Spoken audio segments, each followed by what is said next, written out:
Buenos días, mis estudiantes de quinto. Ese es el tercer video de esta serie de 3 videos que les he enviado relativos a la historia de Colombia, en específico la historia de la conquista del territorio colombiano.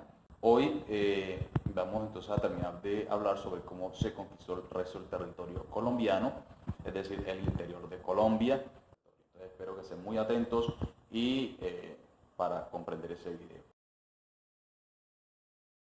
Tenemos el mapa de Colombia. En este mapa vamos a ver cómo fue el proceso de conquista del territorio colombiano. Entonces, este mapa que yo les voy a explicar, yo se los voy a hacer llegar, ustedes van a trazar las rutas de los conquistadores.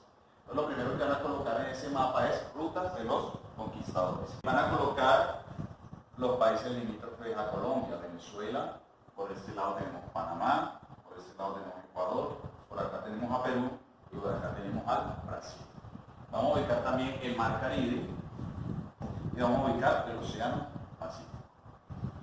Aquí vemos una carabela, pues dice esa ilustración, porque como les decía, todos los conquistadores no se vinieron ni a caballo ni en avión, se vinieron en barco. El barco que se utilizaba en esa época era la carabela.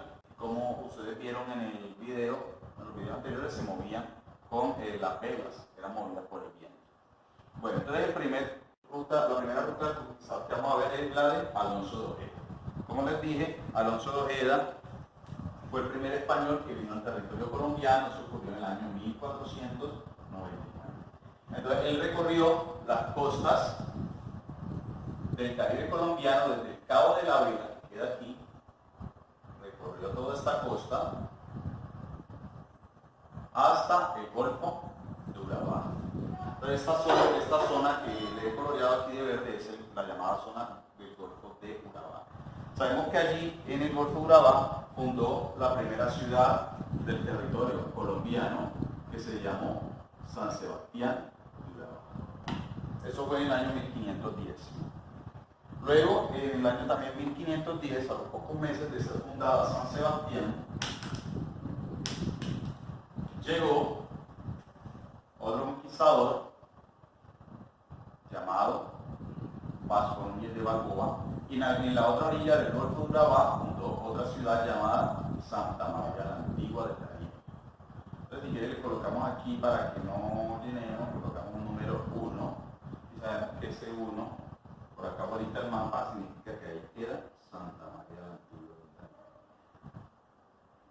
Como les dije en un video pasado, estas dos fundaciones, estas dos ciudades no prosperaron y solo duraron 5 años, porque fueron fundadas en el peor lugar posible, porque allí es una región muy lluviosa, las lluvias ocasionan inundaciones, las lluvias ocasionan mosquitos, y los mosquitos transmitían enfermedades como dengue, la malaria, la fiebre amarilla, entre otras, se las transmitían a los conquistadores.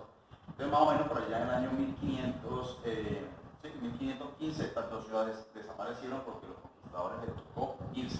Pero antes de irse, Vasco Núñez de Balboa salió de Santa María la Antigua del Darién, pasó al territorio de los hoy en Panamá, y en ese lugar descubrió en el año 1513 el Océano Pacífico. Bueno, en el año 1515 ellos se fueron y tuvieron que pasar 10 años hasta que llegó otro conquistador llamado Rodrigo de Bastidas. Él llegó en el año 1525. También llegó por el Mar Caribe y fundó la ciudad de Santa Marta. Esta ciudad sí prosperó y existe hasta la actualidad, es la ciudad más antigua de Colombia. Luego en el año 1533 llegó otro conquistador llamado Pedro de Heredia, y por acá fundó Cartagena de Indias. Entonces, como vemos, las primeras ciudades de Colombia fueron fundadas a orillas del Mar Caribe, porque fue por donde llegaron los conquistadores. Nos preguntamos entonces, ¿cómo llegaron los españoles acá al interior de Colombia?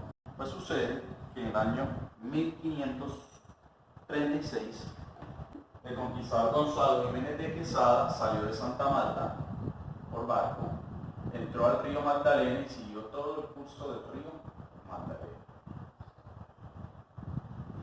Al llegar a un determinado lugar, tuvo conocimiento de la leyenda del Dorado. ¿Qué era la leyenda del Dorado? Era una narración con visos de fantasía, que contaba que existía un reino indígena que era rico en oro. Tenían tanto oro en ese reino que incluso en las ceremonias para investir a sus nuevos gobernantes, cuando moría un gobernante y lo sucedía a otro, se iban a una laguna y allí tomaba posesión el gobernante mientras sus súbditos arrojaban oro al agua.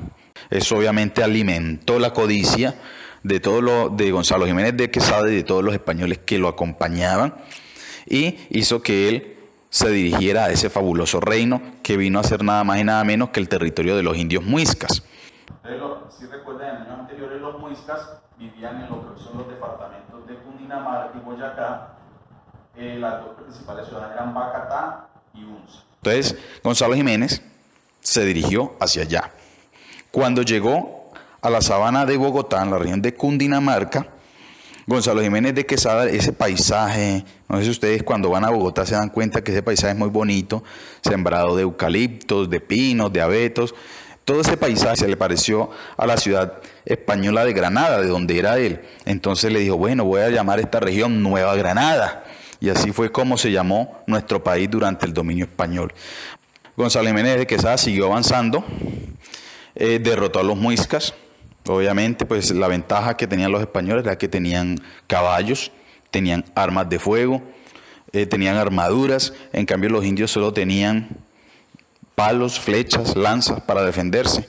Y pues los españoles obviamente los pudieron derrotar con relativa facilidad. Una vez derrotaron a los muiscas, Gonzalo Jiménez de Quesada, sobre las ruinas de la aldea muisca de Bacatá, fundó en el año 1538 la ciudad de Santa Fe. La ciudad de Santa Fe no es otra cosa que la hoy Bogotá. Ese fue el nombre por el que se le conoció en la colonia, Santa Fe. Luego Gonzalo Jiménez de Quesada mandó un soldado suyo, que era tocayo de él, se llamaba Gonzalo Suárez Rendón, y fundó sobre otra ruina de otra aldea muisca que se llamaba Unza, fundó la ciudad de Tunja, que como ustedes saben es la capital de Boyacá. Pero sucede que la leyenda del Dorado no solo la escuchó Gonzalo Jiménez de Quesada. En el Perú, por acá abajo, ¿cierto?, había otro conquistador que se llamaba Sebastián de Belalcázar. También en el año 1536 tuvo conocimiento de la leyenda del Dorado y se vino del Perú. Pasó por Ecuador. Al pasar por Ecuador fundó la ciudad de Quito, que hoy es la capital de Ecuador. En búsqueda del Dorado siguió subiendo hacia el norte y fundó la ciudad de Pasto, capital hoy del departamento de Nariño. Siguió subiendo y fundó Popayán. Todas estas ciudades en el año 1536. Siguió subiendo, llegó, fundó por acá la ciudad de Cali.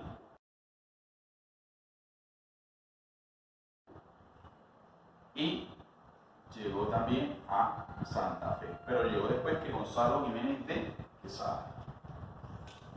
Y el último conquistador que les hablaba es Nicolás de Federman. Nicolás de Federman en el año 1538 también tuvo conocimiento de la leyenda del Dorado, pero él venía de Venezuela. Él se encontraba por acá en Venezuela, en una ciudad que se llama Coro, y allí tuvo conocimiento del mítico reino del Dorado. ¿Sí? Se vino de esa región, cruzó los llanos orientales colombianos y llegó a Santa Fe también en el año 1538. Estos tres conquistadores, Gonzalo Jiménez de Quesada, Sebastián de Belalcázar y Nicolás de Federman, entonces empezaron a disputarse quién iba a gobernar este territorio. Gonzalo Jiménez de Quesada decía que pues, le tocaba a él porque él fue el primero en llegar, pero los otros no estaban de acuerdo. Como cada uno tenía su ejército y estaban casi al borde de una guerra, prefirieron dirigirse a España para que fuera el propio rey español el que decidiera quién de los tres debía gobernar este territorio que en este entonces se llamaba de la Nueva Granada. Efectivamente se fueron, pero una vez llegaron a España, resulta que el rey español, no señores, sucede de que los reyes de España hemos patrocinado los viajes de todos los conquistadores Y los conquistadores se han hecho ricos, se han apropiado del oro y a los reyes de España no ha tocado lo mínimo. No, señores, ninguno de los tres va a gobernar la Nueva Granada. Y fue así como el rey decidió quitarle el poder que hasta ese entonces tuvieron los conquistadores y él decidió mandar unos gobernantes mandados por él y que le fueran leales al rey, y que le aseguraran su dominio y su riqueza sobre el territorio americano. Esto hizo que por allá del año 1550 se estableciera en Santa Fe una primera institución que gobernaría toda la Nueva Granada. Esta institución se le llamaría la Real Audiencia de Santa Fe, ¿sí? Fue la primera vez que nuestro país hubo un gobierno unificado. Eso fue en el año 1550. Con la instalación de la Real Audiencia de Santa Fe termina la época de los conquistadores y comienza la colonia propiamente dicha, es decir, el dominio del rey sobre los territorios americanos. Durante este periodo de la conquista, que va desde el descubrimiento 1492 hasta 1550, se fundaron la mayoría de ciudades de la actual Colombia. Incluso en el año 1550 se fundó la ciudad de Ibagué, ciudad que fue fundada por Andrés López de Galarza. También un español tuvo conocimiento de que existían unos indios pijaos bajo por el río Magdalena. Ese español se llamaba Juan de Borja y Armendia, como el barrio que existe aquí en el municipio de Natagaima. Y en el año 1608 llegó aquí, derrotó a los indios pijaos y fundó lo que hoy es el pueblo de Natagaima. Otro aspecto que quiero comentarles es sobre la violencia contra los indígenas. Resulta que cuando los españoles llegaron a América encontraron obviamente un choque de culturas. Los indígenas tenían otras lenguas, tenían, digamos, un grado de civilización menor porque los indígenas no sabían escribir, no conocían la rueda, la pólvora, las armas de fuego, incluso ni la ganadería. Pero lo que más les indignó a los españoles era que los indígenas adoraran a otros dioses, eran politeístas. Los muiscas, por ejemplo, adoraban a Bachué, adoraban a Bochica, Chipchacún. Entonces, en el lenguaje de los españoles, los indígenas eran paganos, es decir, adoraban a otros dioses. Eso pues hizo que los españoles no tuvieran ninguna consideración. Ellos ya pensaban que los indios ya estaban condenados al infierno, entonces ellos no tuvieron ninguna compasión para tratarlos con la mayor violencia. En esa época no existía la fotografía, pero existían grabadistas, dibujantes, que dejaron imágenes como las que están viendo. Esas imágenes hablan por sí solas sobre la violencia que ejecutaron los españoles contra los indígenas. Allí se ve que los indios eran mutilados, le eran cortados brazos, piernas, orejas, metidos en la hoguera, o sea, en fogatas, quemados vivos, en la horca. No tenían compasión con mujeres, con niños. Para ellos los indígenas eran seres despreciables que podían ser destruidos, ¿sí? Entonces, pues no tuvieron ninguna compasión contra los indígenas. Sin embargo, hubo casos de indios muy famosos que se enfrentaron hasta la muerte contra los españoles. El caso del cacique Calarcá, por allá por los lados de Ibagué. Se opuso fieramente a los españoles. Acá por los lados del Huila hubo una india pijao que se llamaba la cacica La Gaitana.